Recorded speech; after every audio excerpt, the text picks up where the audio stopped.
अच्छा, शुरू में जो हम बात कर रहे थे कि आजकल की जो हमारी ऑडियंस है बहुत मुश्किल हो गई है। बहुत मुश्किल इन द सेंस कि हर चीज ऐसा लगता है कि माइक्रोस्कोप के नीचे रख के वो देख रहे हाँ होते हैं। चाहे अगर आपकी परफॉर्मेंस हो तो एक एक एक्शन, एक एक मूव, स्टाइलिंग, कपड़े क्या पहने हैं, उस पे भी अब तो होना शुरू हो गया। जो लोग सोफे पे बैठ के ड्रामों के बारे में रिव्यूज वगैरह देते हैं वो तो अपनी जगह, लेकिन उसके अलावा भी इतनी हाँ स्क्रूटनी।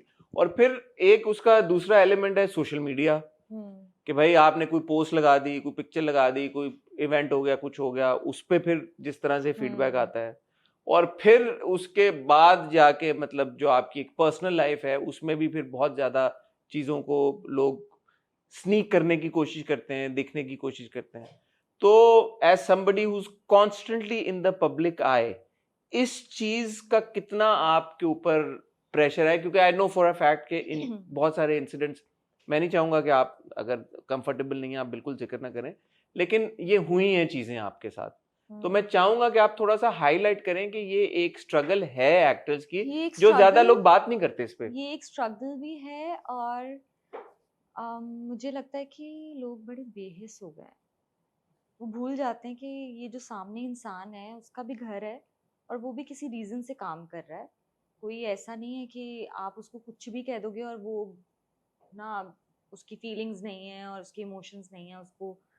अगर जैसे आप लोग भी रिव्यू करते हैं, आप कहते हैं कि यार इस बंदे ने इसमें एक्टिंग नहीं किया या वो, अगर उसके लफ्ज आप सही लफ्ज इस्तेमाल नहीं करते उस चीज को बताने के लिए, तो मेंटल हेल्थ पे बहुत असर होता है। आप सेल्फ डाउट में चले जाते हो, आप सोचना शुरू हो जाते हो कि शायद मुझे काम छोड़ देना चाहिए, शायद ये चीज़ मेरे लिए बनी नहीं है।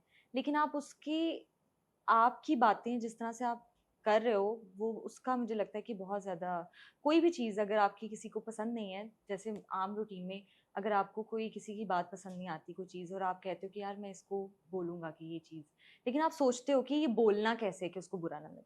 लेकिन सोशल मीडिया पे ऐसा नहीं है ना।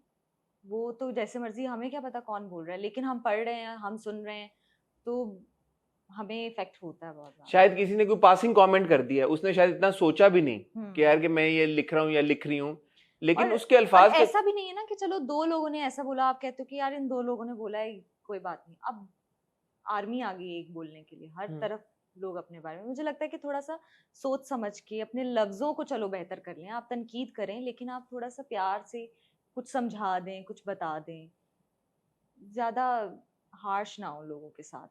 इस तरह के कमेंट्स को, चाहे वो कहीं से भी आए, हम्म कैसे डील करती हैं? क्या, व्हाट इज द प्रोसेस? अब जाहिर है इम्पैक्ट तो होता ही है, लाख बंदा बोले कि यार मुझे फर्क नहीं पड़ता, होता सबको है, फर्क सब पड़ता है, कुछ होता है। सबको फर्क पड़ता है। बस ये कुछ टाइम के लिए सोशल मीडिया से दूर हो जाते हैं, पोस्टिंग नहीं करते, आराम से बंद कर देते हैं इंस्टाग्राम, देखते नहीं किसी का रिव्यू। अब तो मैं खुद भी नहीं देखती, मैं कहती हूँ पता नहीं अच्छा बोला होगा बुरा बोला होगा। कब पहले खुशी से देखते थे हम कि यार इन्होंने रिव्यू किया होगा, देखते हैं क्या बोला होगा। अब आप कहते हो अच्छा बोला हो बुरा बोला हो, देखना ही नहीं है, छोड़ो कोई बात नहीं, जैसा भी है बाद में पता चल जाएगा कैसा है। तो अब देखते नहीं है, यही एक चीज है, इसी तरह कर सकते हैं और कुछ नहीं कर सकते। अच्छा, एक तो रिव्यू कल्चर है ना, तो मैं तो ऑडियंस के पॉइंट ऑफ व्यू से भी कह रहा हूँ कि वो जो फैंस होते हैं, कभी कभी हम्म फैंस बहुत ज्यादा पोजेसिव हो जाते हैं। पोजेसिव हो जाते हैं। किस तरह के फैंस की बात, मतलब मुझे तो इतने ऐसे ऐसे फैंस मिल रहे हैं कि मैं बता नहीं सकती हूँ। नहीं, मुझे अंदाजा है कि है ना। फैंस फैंस बहुत ज्यादा एक ओनरशिप ले लेते हैं एक्टर्स के ऊपर कभी कभी, जो कि ठीक है, आई कैन अंडरस्टैंड कि फैंस एक्टर्स को बहुत पसंद मुझे करते तो हैं। कसम से फैंस समझ ही नहीं आते, मुझे नहीं आते। या तो उनको बहुत प्यार है आपसे, इतना प्यार हो जाता है कि वो आपके घर तक पहुंच जाते हैं, और या फिर आपसे इतनी नफरत है तब भी घर पहुंच जाते हैं। ये दोनों चीजें उनको घर लेके आ रही है, तो मुझे थोड़ा सा डर भी लगता है। मुझे होता है कि बस ठीक है, ज्यादा शिद्दत वाले फैंस ना ही बने तो बेहतर है।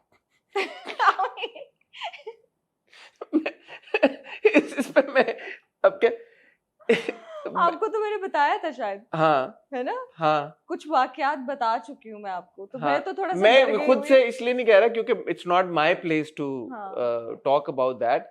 अगर आप कंफर्टेबल हैं तो इंसिडेंट्स आपके साथ ऐसे हुए हैं जो कि थोड़े से मेरे साथ बहुत ज्यादा हो गया। मेरे साथ अभी रिसेंटली भी एक चीज हुई है, वो भी मैं आपको बाद में बताऊँ। कैमरे पे नहीं बताना नहीं, चाहिए। वो कैमरे पे नहीं बता सकती अभी, वो बड़ा कोई खतरनाक किस्म की थी। चलें तो बगैर इनकी कह रहे हैं, बिकॉज अगेन मैं नहीं चाहूंगा कि आपको हाँ किसी अनकंफर्टेबल स्पॉट पर डालूं। आपके साथ, किंजा के साथ कुछ ऐसे वाकयात हुए हैं जहाँ पे वाकई में उनकी सिक्योरिटी को और लाइफ को एक थ्रेटनिंग सिचुएशन में आई है, ठीक है, इन हाँ ऑल सीरियसनेस। जी ये इस तरह की स्पॉटलाइट मिलना, बंदा फिर यही कहता है यार कि ठीक है, I am in the public आए, लोग पसंद करते हैं, प्यार सब उसी के लिए काम करते हैं, लेकिन एक लाइन तो बहरहाल कहीं पे फिर होनी चाहिए। हाँ होनी इसको चाहिए। डील करने के लिए, इसको फिक्स करने के लिए क्या अब आपने सोचा कि कैसे, इसका कोई सोल्यूशन है? ये कोई सोल्यूशन नहीं है? कोई सोल्यूशन नहीं है, कुछ भी नहीं है इसका, कुछ नहीं कर सकते आप, ना कंप्लेन कर सकते हैं कहीं पे, कुछ भी नहीं कर क्यों सकते। कंप्लेन क्यों नहीं कर सकते? अच्छा चलिए मैं रिसेंटली कुछ बता देती हूँ कि मेरे घर के बाहर एक अ, अच्छा मेरी अम्मा भी सुन लेंगी, वो डर जाएंगी। आप ये वाला पार्ट उनको ना भेजिएगा। वो देख लेंगी ना, वो इंस्टाग्राम पे या इधर उधर कहीं जाके वो कहेंगे मुझे नहीं बताया तुमने। नहीं, the only reason why I want to highlight is because यार मैं चाहता हूँ कि लोगों को पता चले कि यार एक्टर्स के साथ ये सब होता है भाई, तो ना करें। शॉर्ट शॉर्ट उस पे शॉर्ट बता शॉर्ट देती आप बिल्कुल, आप ऐसे हूँ। हाँ जो डिटेल्स में जहाँ नहीं जो आप जाती। कंफर्टेबल हैं आप वो शेयर। हाँ तो एक कुछ ऐसा हुआ कि एक फैन थी, वो यहाँ रहती भी नहीं है, ठीक है, और उन्होंने मेरे घर के जो स्टाफ है उनके साथ किसी तरह कांटेक्ट में आ गई, तो मेरे स्टाफ से उन्होंने घर की इंफॉर्मेशंस लेना शुरू कर दी, तो वो कोई 2-3 महीने से ये चलता रहा।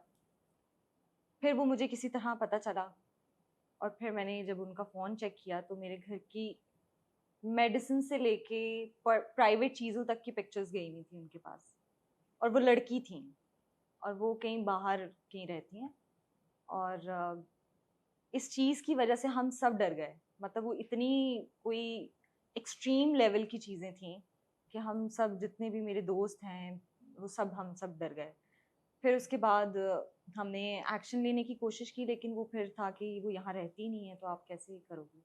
और भी काफ़ी चीज़ें थी, डिटेल में नहीं जाऊँगी मैं, ये उनके साथ काफ़ी चीज़ें एसोसिएट थी, और मैसेजेस भी कुछ ऐसे थे कि आप डर जाएं, आप कहें कि ये क्या मैसेजेस हैं और ये क्या बातें और ये क्या सवाल हैं, आप किस तरह के सवाल पूछ रहे हैं। तो वो एक टाइम मेरे पे बहुत बुरा गुजरा, जिसमें मैं 2 महीने में स्टाफ भी नहीं रख सकी घर पे, मुझे इतना डर लगा। ट्रस्ट नहीं है। ट्रस्ट ही नहीं कर पा रहे थे किसी पे कि क्या करें कैसे करें, गार्ड बिठाना पड़ा। सोचे इमार में घर के बाहर, अपने अपार्टमेंट के बाहर गार्ड बिठाना पड़ा।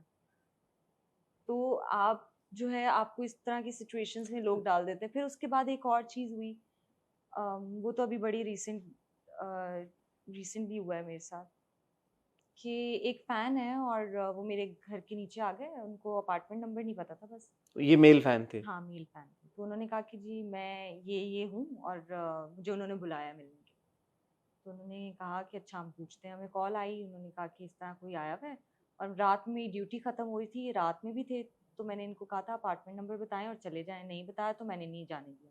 अब मैं सुबह आया हूँ, ये इन्हीं कपड़ों में यहीं खड़े हैं, ना फ़ोन है इनके पास, कुछ भी नहीं है, और ये आके खड़े हैं नीचे।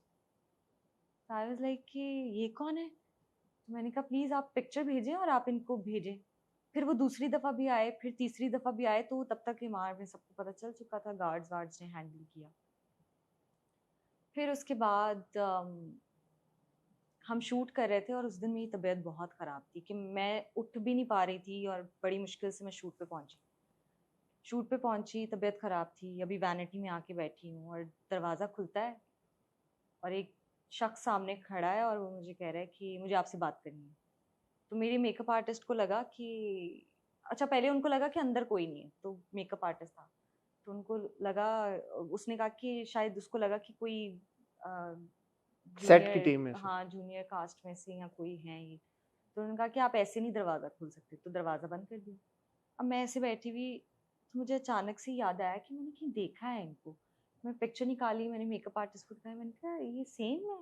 उसने कहा हाँ यही तो है। फिर उसके बाद उनको सब गए, उनसे बात-वात की, और ये वो थोड़ा-सा डराया भी, जाने को भी कहा, वो चले गए, और उसके बाद वो दोबारा आए, उन्होंने कहा कि मैं जाऊँगा ही नहीं, मुझे मार दें, मुझे पुलिस में दे दें, मैं नहीं जाऊँगा यहाँ से।